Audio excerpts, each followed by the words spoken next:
John Green, 36, lived in Branksome, Dorset. Those who knew John described him as a very gentle and quiet man of high intelligence. He was not the sort of person that would look for trouble, and he was not confrontational. Some would characterise him as shy and slightly awkward.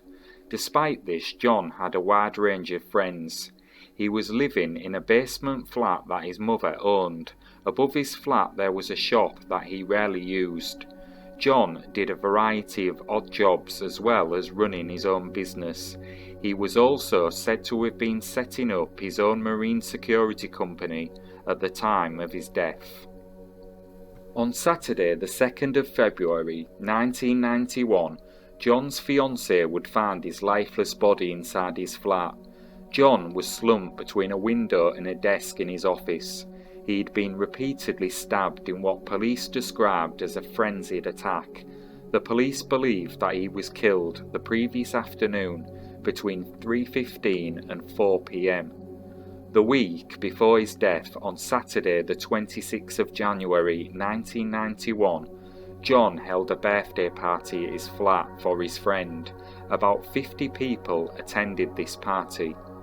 The party went on into the small hours, and police said that they were able to speak to most of the people there, but had still to trace a few of them. It was noted that the fact that there had been so many people at the party meant that searching for fingerprints was useless. The windows that were usually whitewashed had been scrubbed down. John kept a diary of his whereabouts. 3 days later, on Tuesday the 29th of January, John wrote that he had a meeting at the Little Chef Cafe along the A33 in Heckfield, 89 miles north of Basingstoke. Nobody knew who John met here or the purpose of the meeting. On Thursday the 31st of January, John purchased some goods from a typewriter shop in Westbourne that he charged to his credit card. That same day, later in the evening, John Green's next-door neighbour heard shouting through the wall between a man and a woman. The neighbour said that she heard the conversation quite clearly, and that she had heard a woman threaten to knife a man. She said that she heard some footsteps running, so she looked through the window and caught a glimpse of a woman leaving John's flat. Later that same evening, other neighbours heard shouts and thumps coming from the shop above his flat. Whatever happened that day, John seemed to shrug it off. The following day, John was seen out and about. Witnesses that saw him said he was quite cheerful and seemed upbeat.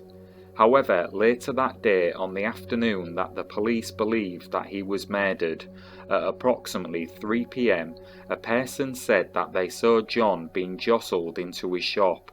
Another person said they saw 2 people leave his shop about 45 minutes later. The person that saw him with the 2 men at the entrance to his shop said John looked pale and frightened, and that he had been involved in a tussle with them.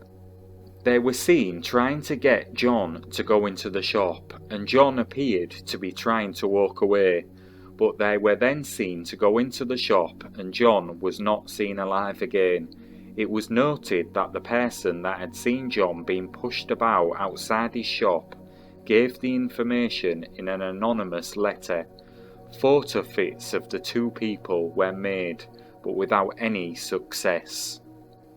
The first of the 2 men that the witnesses saw was described as being about 20 to 24 years of age. About 5 foot 10 inches, he was wearing light faded blue jeans with a dark blue top. His hair was dirty blonde or auburn with blonde highlights. The second man was around 40 years of age, well built, around 5 foot 10 inches tall, with dark hair and stubble. He was wearing brown trousers with a light brown zip-up top.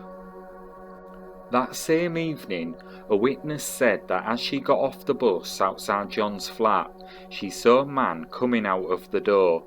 This man got on the bus that the lady had just alighted. The man was said to have been about 6 foot tall, between 35 and 45 years old, Of large build, he was wearing denim jeans and a thick dark green jumper. The bus driver said that 2 men got on the bus at this stop. However, the lady only saw 1. Only moments after this, John's body would be found. Police looked into John's background but found nothing unusual that could provide any further leads. In 2014, police reopened John's case, but no arrests were made. As of December 2022, John's case remains unsolved.